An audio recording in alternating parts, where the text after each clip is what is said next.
Hey, Phil. Hey, Senda. You want to talk about open table play? Yes, but let's do it this week because I won't be here next week. Wait, what? Oh, I was doing a bit, like open table, dropping in and out between sessions.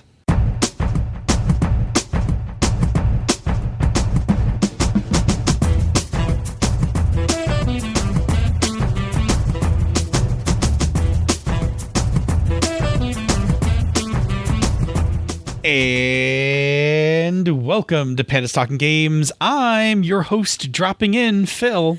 And I'm your other host who's always here, Senda? Well, That's you could weird. have been dropping out. I don't want to drop out. In, I'm here. drop out. No, but I'm not dropping out. I'm here. It was the bit's dying. All right, we should just move on to the topic then. Okay. So tonight's topic comes from our favorite RPG merchant, Jim Likes Games.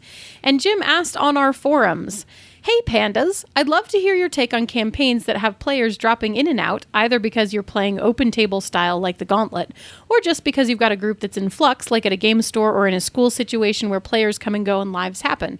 Like you want a persistent world with ongoing plots and NPCs, but you can't count on the same PCs being there all the time. What are your best practices from the character arc / relationship angle and the plot / storyline angle?" So the open table style is a great way to run a game on a regular basis and not have to worry about who can and can't make it, but it does, as Jim pointed out, pose some challenges. So the first thing we're going to do is go to the definition Panda to define the open table style, and then we can actually get to Jim's questions. So Phil, tell us about the open table style. Yeah, so open table style is a way of playing RPG arcs and campaigns that allow players to drop in or out of sessions without having to commit to being present for all of the sessions, right? And this is in contrast to more traditional tables where everybody kind of agrees to start and finish the arc together, right? So this often means that if someone can't make a session, those games get canceled, or the main arc gets put on hold and the remaining members of the group play something tangential. For example, most of my Scum and Villainy campaign, because people kept not showing up, was actually a game of yes. Yeah, so, and that's the thing, right? Like typically when we run tables, we try to have everybody be together, right? So I would not do an open table for my Things from the Flood game, right? I have 3 players and that's really tightly coupled. But what I am actually leaning towards is doing open table for my DCC game. Yeah, that makes sense. Which is also one of the reasons I wanted to talk about this tonight. Sweet. Cool. Yeah, so open table is best suited for situations where there's no expectation of a stable gaming group, but there's a desire to play more than one shots. So what it means is that pretty much everybody can commit to the date and time, but also recognize that there'll be times where they can't. Yeah. Right? And that the game won't be held up, right? This is the important part of the table, open table. The game won't be held up when a person here and there doesn't make it. Yes. And I think that's a very important part of this, because what it does is it frees people up so that if it frees people up on one side, so if they can't make a game, they can just be like, cool, I can't make it this week. I got a dentist appointment. But at the same time, for the gaming group, it doesn't hold them hostage because it says, okay, well, Sean can't make it this week. Cool, we're still playing. Yeah. Like that doesn't Right. mess it up for everybody. Yeah. Right. And so as Jim mentioned, the Gauntlet community uses this for the arcs that they run online because it's really hard to schedule people for online games, especially and get them to commit to 4 or 5 games in a row, right? So they use this open table format. But it also works for game store campaigns, like where you're running a campaign in a store and, people might come in and out. And it works really good for long cons. So if you're running like at a con, if you're running 3 interlocked adventures, you could do long con format where people can sign up for all 3, or somebody can sign up for the first one and then somebody else will sign up for the other 2 the other 2 spaces in the second and third one. Right. Cool. So the main challenges that we run into with these games are continuity and pacing. All right, both of these require connected sessions to occur so that those things can develop. Right. But if people drop in and out of the game, it can be challenging to establish and maintain these things. Right. Which brings us to Jim's questions. So I'm going to look at the character / relationship angle. Yep. And I'm going to look at the plot storyline angle. So some of the challenges with characters and relationships in an open table format are establishing relationships with people who haven't played before, who are dropping in, right? And advancing relationships with NPCs when you are dropping both in and out. So let's look at some tips for both of them. First, let's talk about establishing relationships. So one of the things that works really well for an open table is to have some kind of larger group to which the various characters are aligned or belong, right? Yeah, so something like a guild, an adventuring company, a military unit, League of Heroes, something like that. Like having that large organization that's larger than just the group of players. Right. So this creates a reason that they all know each other and that they have a reason to have existing relationships with each other, even if you're dropping someone in, right? So next, you can have a standard set of relationship building questions that you can use anytime a new player drops into the game, so that you have a starting point for everybody who joins, and it's sort of the same thing, the same stuff you're figuring out, right? Yep. And then you should just use those questions right at the start of the session to get the new player integrated in with the group.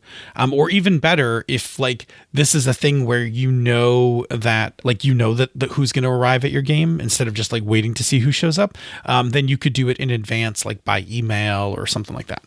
Right. And the questions that you ask should be tied through their common connection, whatever that thing is, right? That group that they're all part of. And then you can use them to establish links to more than one character in the group itself, so that as they start playing, they have those connections both to the people they're with and to the larger group, right? Another thing we would recommend is to use something like the 13th age icons, right? Like that'd be another way to do this. Right. 13th age, if you're not familiar, the icons are these powerful NPCs who are prominent in the world. And they're sometimes like patrons, or sometimes like they're allies to the players. Right. So every character in the game in this kind of scenario would have a relationship with at least one of the icons, so that when they come into the game, they always have a tie to that major NPC, and potentially to any other of the PCs who also have a tie to that major NPC, right? Mm-hmm. Yeah, cool. Absolutely.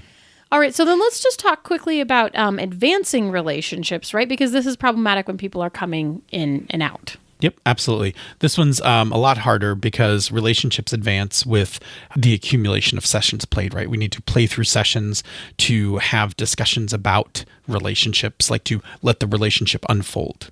Right. So if a player has just dropped into the game, you can give them a scene with an NPC, and that's cool and good, but it's not going to create an evolution of relationship if it's just the one scene, right? Like they have to have more sessions to actually evolve into a relationship that evolves and changes, right? So the GM or the player should be keeping track of which NPCs that player's been interacting with, so that the next time they come to the game, then you have the opportunity to present those situations again, or those NPCs again, so that you can have more moments, so that you can advance a relationship, right? So again, to tie back with our sort of second idea for managing this stuff, if you tie each of your PCs to the icons, for example, then those are NPCs who are always present, and you don't have to worry about bringing them back in because they're just always there. And you don't have to work them back into the story. There they are, waiting for you, right? Yeah, and you know, if a player just writes it like on an index card or something, sticks it on their character sheet, like who their NPCs are, right? Like that'll be helpful, and we'll talk about that in just a second. Yeah, cool. I'm going to talk about plot and storyline. All right, cool. So keeping track of the plot of the game, right, is going to be tricky when people are dropping in and out. Right. This is like the equivalent of like watching the extended version of like Lord of the Rings, and people keep getting up to like go to work, to make dinner, run out like to do errands, and then keep coming back in. Right. Like, hey, what happened while I was gone? Exactly. So here are a few tips that we think will help with that. Right. The first one is, what has happened thus far? So you're going to need to keep some sort of a summary document of the plot to date. Now, I would say that like on a cool side, you could do the whole campaign, but that's really not what's going to be needed for the drop in, drop out. You really need to keep a summary document of the arc that's going on. Now, if you get a real eager beaver player who wants to read the whole history of everything, good at 'em. But you should maybe then just create a document per arc. And then this summary document for the contents of what has happened thus far in the arc is something then you can compile, right? Right. And it shouldn't be like, 3 pages per session. It should be No, a bullets. summary. Yes. Bullets. Yeah. Because you cannot expect people to try to consume and digest that much information. So keep this digestible. And it can either be kept by the players themselves in a shared document, like they can jot things down, like here's 3 sentences about what happened this week. Or you, the GM, can keep it and update it between sessions, be like, this is what you did this week, right? Or a little of both. Or all of the above in a shared document, right? Yeah, so when a new player drops in, you can hand them the document. And again, if you know a new player is coming in like beforehand, right? So this isn't like a con or something. Like if this is like your standard game group that people are dropping in and out of, then you can just hand them the document or send it to them like, hey, here's our Google Doc with what's happened thus far. Yeah. Right. So that's going to be a valuable tool to get people at least some background on what's going on. Again, I'm going to go back to the same thing you talked about, which is organizations. Right? Yeah. Organization is going to be key here. And for plots, don't tie your main plot and arc to an individual or small group of characters at your table, because you don't have a guarantee that they're going to make it to every session. Right. And then we get into missing player, the missing player question. Like, what do I do when I've tied my campaign to a player and that player doesn't show up again? Like, which is, a disaster. Right. And the whole idea of having an open table is trying to avoid that stuff, right? It's exactly to avoid this. Right. Yes. Yeah. So the idea of relying on an organization being the driving force of the plot is that then your party of heroes is not trying to stop the cultist, but the organization of paranormal intervention is taking action against the cultist. So whoever is available from the organization of paranormal investigation those are the people acting on this week's problem. Yeah. Or, the organization has sent reinforcements. Right. Like, when more we heard there was a up. problem. Yep. We sent some extra specialists. Yep. Yeah. And then all the players that are there for that individual session are the ones that are pulled in to help. Yes. Also, if you want to kind of check out a really cool idea in a game that I have always wanted to play, and now it occurs to me that might be really fun to play in a open table kind of thing, is a comic book series that is near and dear to my heart called Global Frequency, which very much could do an open table style play. Oh, so much so. Okay. Last piece of it. Last tip that I have about plot and storyline. Yeah. Give some warning when climax is approaching. I mean, I think this is generally good advice taken out of every context, right? Like, yeah, but you wrote in my giggle, which made me giggle like right on time, which was pretty funny. Pretty aware of who would be listening to this first, right? All right. So give some warning when climax is approaching. While not every player is going to make it to every session, there is always a heightened interest when you get to the climax of a given story arc. So, when you know that the story climax approaching, you can send out a message to let people know that it's coming. Having more people show up to the climax can help emulate those really big climactic scenes in TVs and movies, like when backup arrives, right? So think of like that moment in Endgame when, like, after Cap has been beaten down and the portals open and everybody comes pouring through the portals for the big battle, right? Like, you can have that with this kind of open table thing if you kind of tell people in advance, like, hey, the big set piece battle is occurring next week.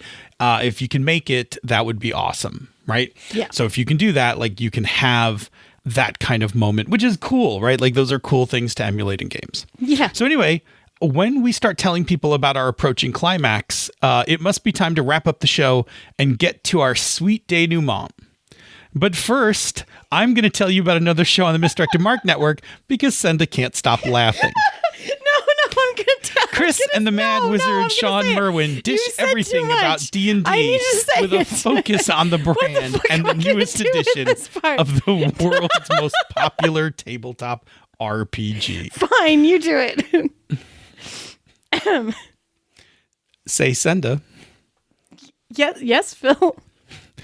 Where can people reach us on the internet? Well, you can find us on Twitter at Pandas Talk Games. You can join our forums on the Misdirected Mark forums. It is forums.misdirectedmark.com. Or if you prefer, you can drop us an email, panda@misdirectedmark.com. And Phil, once they find us in one of those places, what can they do with that information? Well, much like Jim Likes Games, please leave us a question that you would like us to answer on the show. We love doing shows about the things that you find interesting. We pride ourselves on nearly like 95 to 98% of user-generated ideas, although next week, sneak peek, next week, it is an idea that we came up with. Well, people have asked us about it before.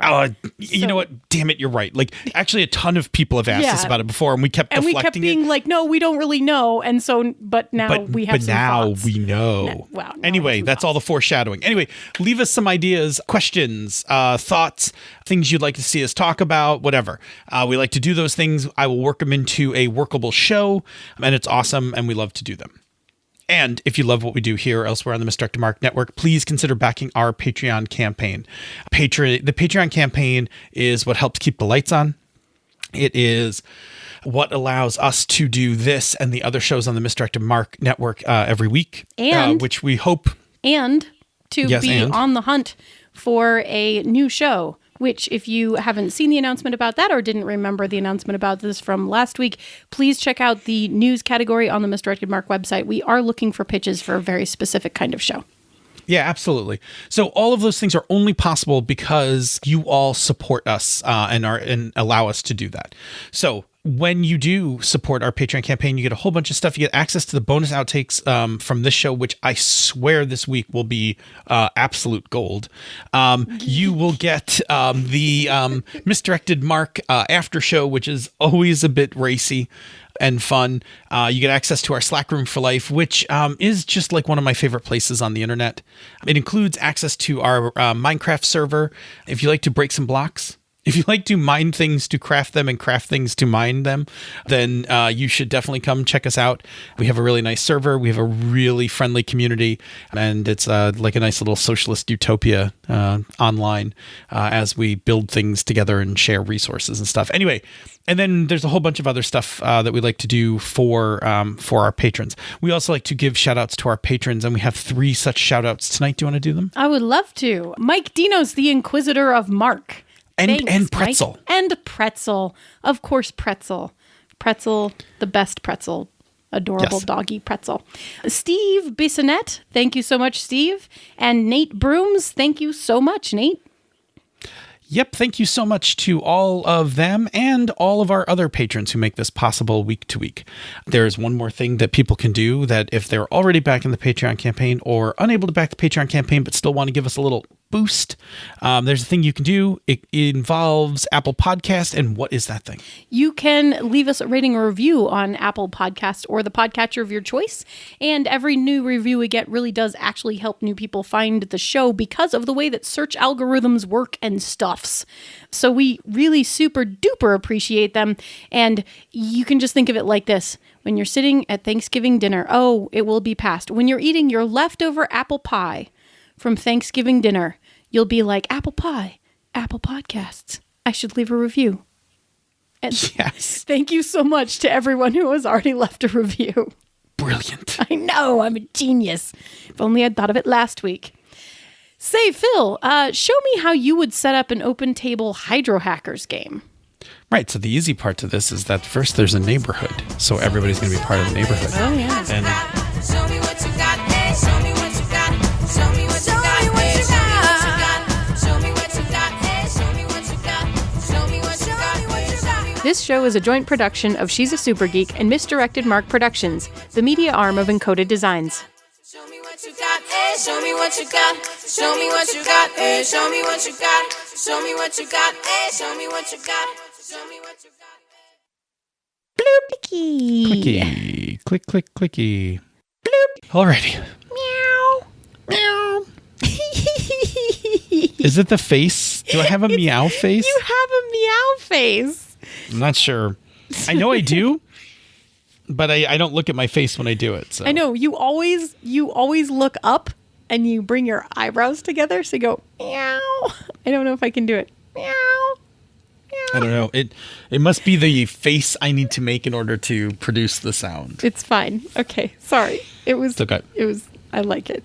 Okay. Okay. Just cue music. Boom, boom. Boom, boom, doom. There we go. And welcome to Panda's Talking Games. I'm your host dropping in, Phil. Oh no! I pulled a sneeze hack. Did your phone go off? Yes, my phone just went off.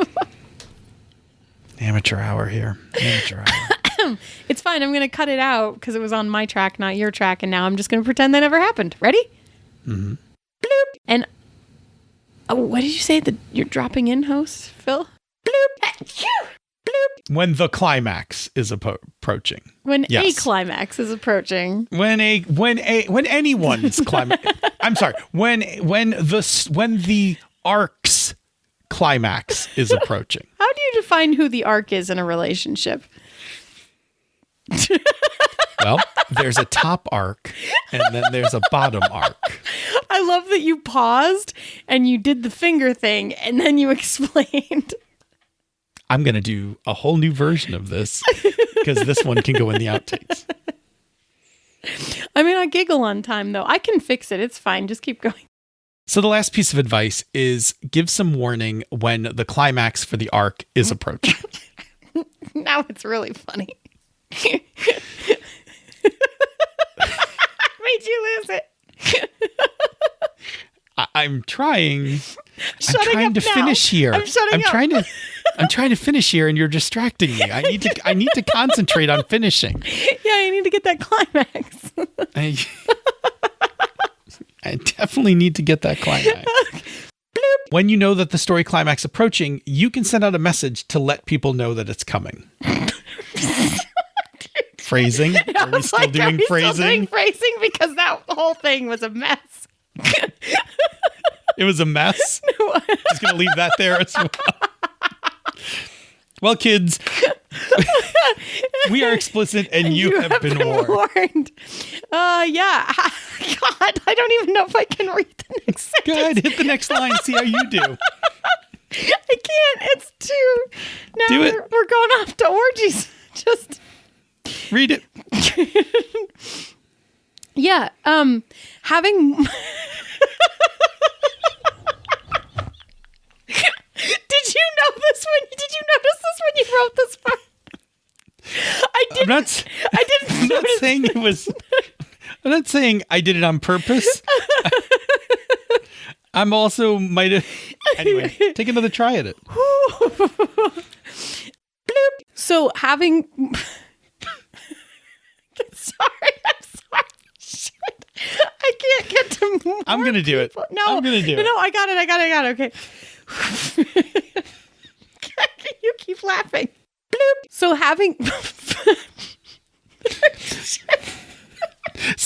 more people show up. This level moment here. I can't. All right, I'm going to do this line. Okay. You keep laughing. I'm just going to go through this line. You can drop your track. Having more people show up to the climax. Bloop. We just let everybody play all the playbooks. And if there's more players than that, like we can double up. We can start having like 2 hackers, 2 plumbers, that kind of thing. Show me what you got. Show me what you got. Show me what you got.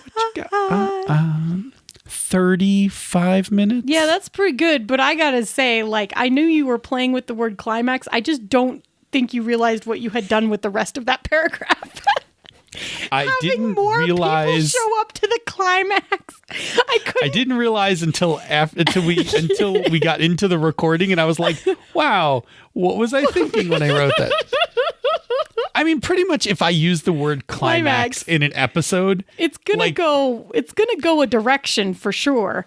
Correct. I am incapable of avoiding the obvious joke that goes with that. I know. If I could have gotten past having more people show up to the climax, we would have been fine. But I could not say that series of 7 words. I mean, I don't think it's wrong. Say goodbye. Bye. Bye, everyone. Bye.